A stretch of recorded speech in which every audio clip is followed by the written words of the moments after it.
Eu sou o Senhor teu Deus, que te tirei da terra do Egito, da casa da servidão. Êxodo 20, verso 2. Então, como é que a fé reformada, ela encara, ela explica a questão da lei de Deus e do seu prefácio, né? Como é que ela encara isso? Então, nós vamos explicar um pouco sobre isso aqui neste momento, ok? Primeiro, a primeira questão, quando nós consideramos os 10 mandamentos, e de modo particular, nós devemos considerar o prólogo, ou prefácio dos 10 mandamentos, né? E nesse prefácio você tem a declaração da aliança. A aliança é declarada nesses 10 mandamentos, e antes dele dizer assim, não terás outros deuses diante de mim, ele estabelece os limites e as direções de como a aliança deve ser feita, né? Por que estudar o prólogo? Porque o prólogo dos 10 mandamentos ajuda a esclarecer de que no Decálogo possuímos uma declaração de pacto, do pacto que Deus fez com a nação de Israel lá no Sinai.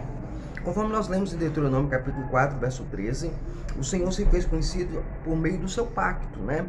Então vos anunciou a sua aliança, que vos preservou os 10 mandamentos e os escreveu em 2 tábuas de pedra.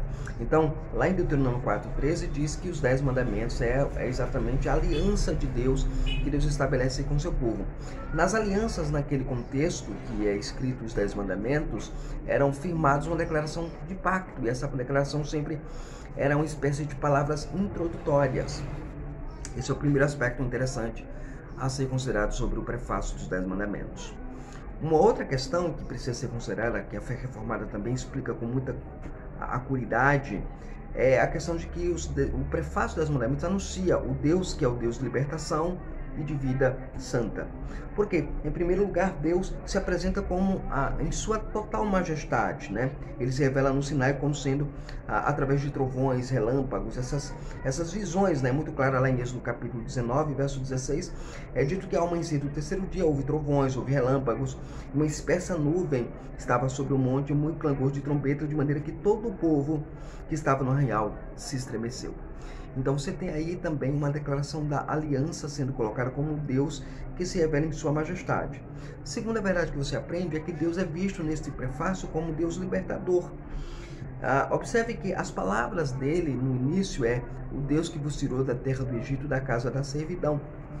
Então, a primeira questão que o rei se coloca dentro do conceito dos pactos da época era que ele era o libertador do povo, aquele que liberta o povo, aquele que traz o povo. E é isso que Yahvé diz, né? Eu sou o Senhor teu Deus, que quer dizer, eu sou aquele que salva, que liberta, que cumpre as promessas feitas a Abraão, Isaque e Jacó. Deus se comprometeu mediante esse juramento feito a Abraão, prometendo fazer uma numerosa descendência dele, para que todas as terras sejam abençoadas, como nós vemos lá, tanto em Gênesis 12 quanto em Gênesis 22. Isso é muito interessante. Então esse pacto é estabelecido com esse Deus que é um Deus libertador. E um outro elemento que é importante aqui que você tem é que Deus é um Deus legislador. O terceiro elemento que você vê no prefácio dos 10 mandamentos é que Deus se coloca como legislador. O prólogo, ele é seguido pelos 10 mandamentos, aos quais os israelitas deveriam seguir e obedecer. Mas à luz do que havia acontecido antes, esses mandamentos adquiriram um caráter muito especial, né? Que é o caráter de obediência, que devemos obedecer incondicionalmente à lei de Deus. Então, o prólogo nos prepara para receber essa lei de Deus no meio do povo pactual. Então, os 10 mandamentos, eles têm essa finalidade de apresentar isso para nós, ok? E por fim, esses 10 mandamentos é colocado dentro do próprio prólogo como conduzindo o povo a uma vida santa. Então, o propósito dos mandamentos é fazer com que as pessoas se submetam à vontade de Deus para viver uma vida de santidade dele, uma vida voltada para ele, para a glória dele somente. E essa relação do pacto de Deus, dos 10 mandamentos, perpassa pelo Antigo e pelo Novo Testamento, fazendo com que a igreja do Senhor Jesus encare os 10 mandamentos como sendo a fonte de autoridade, a autoridade final, revelação final de Deus, mas também como um guia de santidade. Esta foi a nossa breve aula de hoje. Deus abençoe você. Continue nos explicando a fé reformada. Se você ainda não é inscrito no canal, se inscreve no canal, deixa o teu like, né?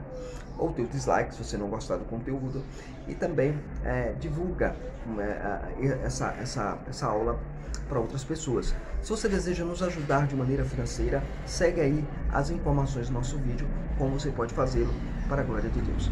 Deus abençoe, estenda graça sobre a sua vida e nos vemos no nosso próximo vídeo.